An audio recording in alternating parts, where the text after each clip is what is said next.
Okay, now that we've learned how to play a simple C and a simple G chord, let's look at putting those two chords together and switching between the two of them. Now, I realize in the previous lesson when I showed you to play a simple G chord, we used our pointer finger when we played it like this. But going forward, we're going to use our ring finger or our third finger to play that chord. It's still on the first string, third fret, but we're not going to use the pointer finger anymore.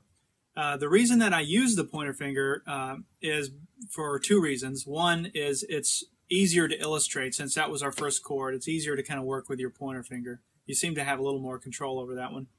But also, I wanted to illustrate a point, which I'm about to do. Now I'm going to switch between the simple G chord and the simple C chord using my pointer finger, and I want you to watch what happens to my left hand. You'll notice that it's jumping back and forth quite a bit. And what we're trying to do is we're trying to eliminate that kind of movement. We're trying to make playing as easy on ourselves as possible. Now compare that with this if I were to use my third finger. You'll notice that my left hand doesn't move at all. In fact, it stays in one place. The only thing that's moving are my fingers. And when you're moving your fingers, you can do that much quicker than you can your entire hand. So remember, going forward, we're going to use our third finger, our ring finger, to create that simple G chord. Now, when we do play, we're going to do a downstroke, meaning down towards the ground. We're going to only play the top three strings. We're going to play them over and over again like this.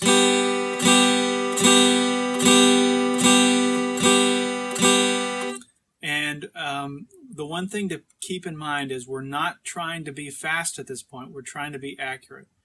Speed will come with time. Don't worry about that. That'll come naturally. But in the beginning, we want to be as accurate as possible. So always remember that with all of these lessons, as to try and to get them right, get the notes right in the beginning, and then speed will come. So make sure you're not hitting other strings.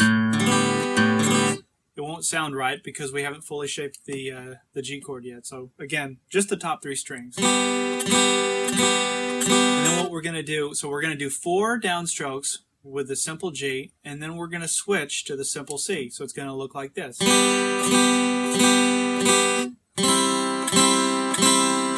When I switch to the C, I'm going to play 4 downstrokes there as well. So I'm just going to continue going back and forth between simple G and simple C, 4 downstrokes each, just like this.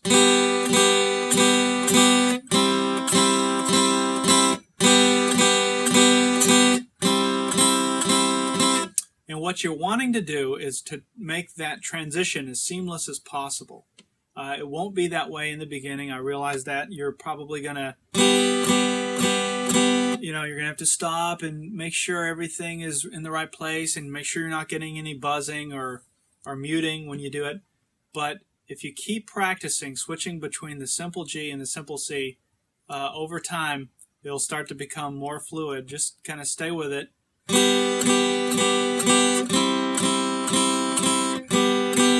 And keep practicing it, and you'll be able to do that. So I guess your question is, why are we doing this? What is the point of learning putting these two simple chords together? Well, we're trying to actually create a song. And so in the next lesson, I'm going to introduce a D chord. And notice I didn't say a simple D chord. We're actually going to learn the full D chord. The reason for that is I don't really know an easy way to make a simple D chord. So we're going to learn a full chord, our first full chord, which will be the D chord. And we're going to use actually 4 strings instead of 3. So putting that D chord in with our simple G and our simple C, we'll actually have a song. So in the next lesson, let's learn how to make that D chord.